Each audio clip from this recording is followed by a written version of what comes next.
أصدقائي، قبل ما نبلش المقطع بدي أقولكن ما تنسوا تحطوا لايك، تشتركوا بالقناة وتتابعوني على حسابي على الانستغرام. وهلا بقولكن مشاهدة ممتعة.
انا حيوان امبارح جايب اندومي واكلها بالمطبخ. اعترفوا يلا. اندومي مو انا امي ولا انا امي ولا انا امي. ايوه معناها امي امبارحه اجتها هون سوتها اكلتها ومشت راحت صح؟ ايه قولي لها كربات تجي لعنا حجه، كل ما بتجي لعنا امك بتعمل لنا مشاكل. كربات تجي لعنا يا اخي. نعم قلت شي حجي انت؟ انا ما سمعتك قلت شي. كنت عم بقول مين الكلب ابن الكلب اللي جاب اندومي. اي والله بس نعرفه نطربشه بطربش. ماشي ما حدا بيعرف مين جاب الاندومي. اللي جابها لاندومي غريب من برات البيت، ما حدا بيعرفه طاول بسيطة. بس انا رايحة اعرفه، رايحة اكشفه، رايحة اجيبه وبس اكمشه. ساعتها ليلوم غير حاله. فهمتوها هاي؟ بسيطة. صح خليك عم ترابي لوقت ما تكشفيه. عندنا بالبيت هون محقق كنا لانه وليه راح اجيبه. ها انت بدك ترعبينا بس بدك تخيب ترعبينا انت يا اختي. انت رأي بس وتركي لي انا بطربش لك اياه. بسم الله وما شاء الله. اللي مساوي اندومي غسلها للنجلة غسل دم، ما وعاية اثار طاول لك حتى معلقة صغيرة موترك بالمجدة. بالكم ما راح اعرف لك حتى الصحون كلها مغسولة ومطبقة محلها. بس اكيد تارك شي ما بصير. راح اعرف انا. يخرب بيتكم من حالكم كلياتكم مطبق نظامي. صح، الفرن اكيد كون نسيان ايسر على الفرن، الا ما يكون شارع الاندومي على الفرن. فرجيني نشوف. اكيد لازم يكون تاركين شيء على الفرن، الا ما يكون بقيان ايسر. يخرب بيتكم من حالكم. يقولك عبط وضوي ريحته كلور، لك حتى الريحه مغيرينها. يخرب بيتكم من حالكم. الا ما يكون نسيانين شيء. ما في جريمه كملت الا دائما بساحه الجريمه في شيء يكشف الجريمه. ما في جريمه كامله، مستحيل. وين نسيانين؟ لازم يكونوا نسيانين شيء. يخرب بيتهم من حالهم. وين داشين اندومي؟ يعني اندومي هتكون هو وين بدها تروح؟ ولك كله نضيف عبد وضوي. يخرب بيتهم. وين فكر. الزبالة، اكيد الزبالة وين بده يكبوها؟ بالزبالة. هلا اكيد راح ينكشفوا. يكبوا بالزبالة وين بدهم يكبوا؟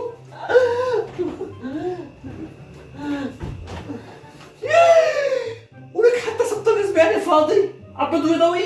يخرب بيتكم من حالكم. وينه؟ فاضي الزبالة.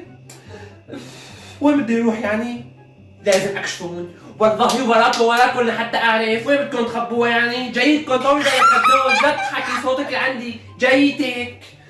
بدي افهم، بس بدي افهم شلون هيك. والله عم بفهم. اجت شو معبده؟ وصلتي لها للساعة؟ اولك المشكلة انه اولك طولي لنا بالك شوي. حدا بيحكي بهالطريقة وهي عم ترعبينا انتي. راح اعرفه.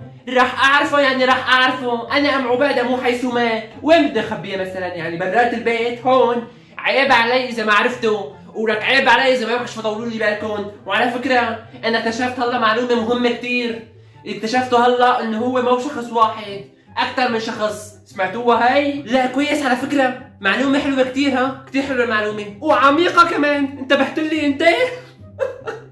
طيب اسمعي مني يا ام عباده. خلاص اللي اكل واللي صار خلاص راحت ورحنا. انا برايي خلاص تنسي الموضوع وسامحي. المسامح كريم يا ام عباده. الا ما حسرت تقبرني. هون مو برنامج مسامح كريم مع جورج قداحي، هون مع ام عباده تقبرني. اللي بقع بين ايدي ما في رحمه طاول. انتوا اصبروا علي شوي بس، اعطوني من وقتكم هيك عضة كوساي بس، وراح اجيب لكم المجرم لهون. وانا بعرف مين المجرم. ها لا يعترف، انا راح اكشفه. اصبروا علي شوي بس. مو حلو بحقي طاول ما اعرفه. مو حلو بحقي قدام امهات العرب. ايه والله هلا اذا شافوني امهات العرب وما عرفت اكشف الجريمه، ايه ما حلو بحقي طاول. بس عودهم وجهون. يا رب شلون بدي اكشفون؟ شلون؟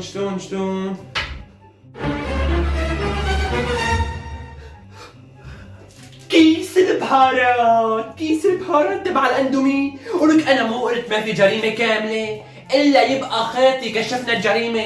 وهلا بلشت القصة تكمل ومسكت الخيط. طولوا لي بالكم. بلشت قضية الحل وبلشت اعرف مين. عبدة كوساية بس وهاد رح يبقى معي هون. وهلا بلشنا نعرف. طولوا لي بالكم شوي.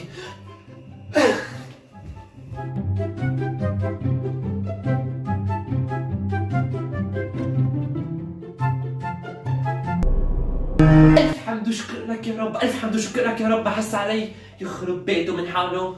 هلا صار لازم اعرف هذا خدوج ولا عباده ولا مجود الكلب. طولوا لي بالكم شوي. بس لحظه، كان عم بيطلع وبيدخل كثير. معناتها عم بيطلع بياخذ اندومي. معناتها الاندومي ما لها بالمطبخ. معناتها اندومي هون بالغرفه. يخرب بيته. وين مخبيه بالغرفه؟ ايه فترت البيت كلياته وما لقيتها. معقولكم مخبيه هون تحت الارض يا ابني؟ وين مخبيه؟ كرتون شو هي؟ كرتونة اندومي كاملة. يخرب بيتكم من حالكم. طلع صح في عنا اندومي بالبيت يا ولاد الصرماي. كرتونة كاملة وانا المي عم تمشي من تحتي ومالي خبر. انا بفرجيكم طولوا بالكم. يخرب بيتهم من حالهم ومخبيين هون عشان ما احس انا. لحظة، في حدا جاي.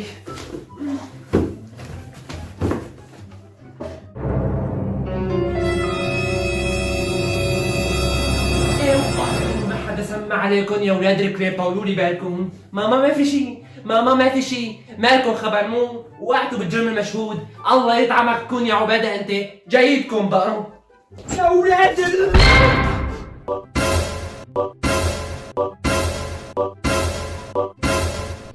يا ولاد 600,000 كلب. وانا مبالي شخص واحد. طلعتوا كلياتكم. راسي. دقيقكم راسي. امي ماتت. قولي وانا ايش بدنا نعمل بابا؟ بس لا حدا يعيط، لا حدا يعيط، خلاص ما بدنا اياها تصحى، خلاص موضوع عندي، لا حدا يخاف، انا رح حل الموضوع مباشرة. خدوج تمسكي الصحون كلياتهم بتلميهم وبتغسليهم بتحطيهم كاتهم محلاتهم، ما بدنا حدا يحس طاول. بتجودة مباشرة بتلم وراء الأدوية كلياتهم بتخفيهم، بتكب الطاوس حيشوف الطاول. ها عبادة تعال حقني، انا بقول لك شو رح نعمل بسرعة.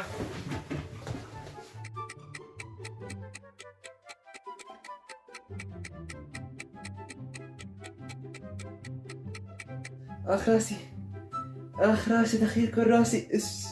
انا ليش اتشطحت هون؟ كأني دخت انا. لك ايه؟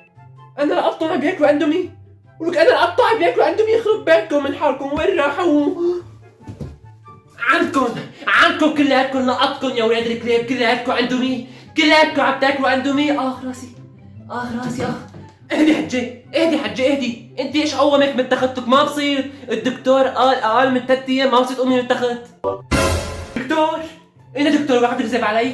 ليكني ما فيني شي طاول، نام بتعطي اللي فيها هي دكتور. بعدين على فكرة انا ماني نسيان انه انتوا اكلتوا كلياتكم اندومي، ها انا متذكرة. ايوه معناها لساعتك تعبانة مثل ما قال الدكتور، لساعتك تعبانة كثير. تعي بركي، تعي بركي لحتى افهمك ايش القصة. تعي بركي. ايه ببروك، ليش ما ابروك؟ فهمني اشوف يلا. اسمعي اللي قال لك ركي، القصة وما فيها. امبارحة كنتي نايمة على التخت، ما حسيناكي الا قمتي دخلتي لعنا على الغرفة، فتحتي الباب صرتي تعيطي. يمكن كنتي شايفة منام وبلشت تعيطي تقولي عم تاكلوا اندومي، ما عم تاكلوا اندومي. بلشتي تعيطي يمين ويسار وتضربي ايديكي بالسقف لحتى اجى راسك على الحيط، انطرقتي ووقعتي بالارض واغمى عليكي. نحن لما شفناكي هون اغمى عليكي مباشرة، شلناكي حطيناكي بالتخت ودقينا للدكتور. اجى الدكتور فحصك مباشرة وقال انت تعبانة ومرهقة كثير من قلة النوم، ولانه ما بتلحمي حالك وبتنامي 24 ساعة وتنظفي البيت. قلنا له ايش الحل يا دكتور؟ قال الحل لازم تتمي مرتاحة بالفرشة 3 ايام لحتى تطيبي. مزبوط لا يا اولاد؟ صار ولا ما صار يا اولاد؟ يعني كل هذا اللي صار معي بالاخير طلع حلم؟ اخ يا راسي، وانا مبالي حقيقة. انا قلت بيني وبين حالي يعني ايه ما بصير، الحج رجال كبير مستحيل ياكل هيك شغلات، ما بتزبط طاول. اخ يا راسي، منيح ما كانت حقيقة. بس رح اقول لكم اياها اليوم وبكره وبعد بكره، الاندومي ممنوعة عندي بالبيت وممنوع حدا ياكل طاول، فهمانين؟ بابا وين عيني كاس اندومي اللي اكلناه؟ هلا صار فينا نقول انكشفنا. حلم بقى قلت لي مو حلم، قلت لي يا ابن الحرام حلم حجي مو. يخرب بيتكم من حالكم. ايش رايك هلا اخذكم بحلم بدون انتهاء؟ انا برايي اترككم شوي لانه في عندي شغله كتير ضروريه ومستعجله بالغرفه لازم اسويها، كنت نسيانه بسويها وبرجع لكم ان شاء الله مباشره. يا سبحان الله بابا، نفسك سبحان الله. خذني معك دخيلك. ولك وين رايحين تركيني لحالي؟ يخرب بيتكم من حالكم. امي مثل ما بتعرفي اخواتي راحوا يعني ابوي راح، لازم اروح مشان اساعدهم. بتعرفي يعني نرجع مرتاح ان شاء الله. اولي لا يا على اساس اذا رحتوا ما راح اعرف اجيبكم. مو تعالوا لعندي لهون انت وياها، ولك تعالوا لهون بدكم تروحوا مني. ان شاء الله ما تقطني، ان شاء الله ما تشوفني. وليدي تعال هون لك بجودة النس، انت معهم وين بدك تروح؟ تعال عندي لهم، تعال يا ابن كسر الصيقة. امي والله ما نعرق ولك ساعدوني.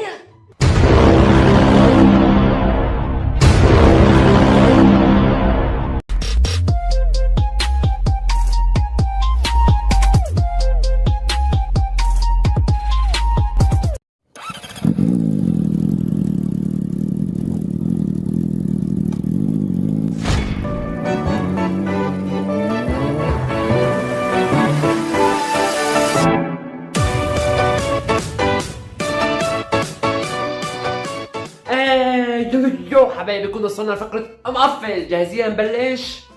جاهزين؟ ليتس جو. طبعا سؤال فقط مقفل بحلقة الماضية كان إذا عرض عليك إنك تسافر لإيطاليا لكن عليك تشق علم فلسطين بتوافق إلا لا؟ كلياتكم قفلتوا وراح أبلش بالتعليق الأول. التعليق الأول من عند ريهام عم تقول فيه مقفل أنا ما بشق علم فلسطين لأنه نحن وشعب فلسطين شعب واحد.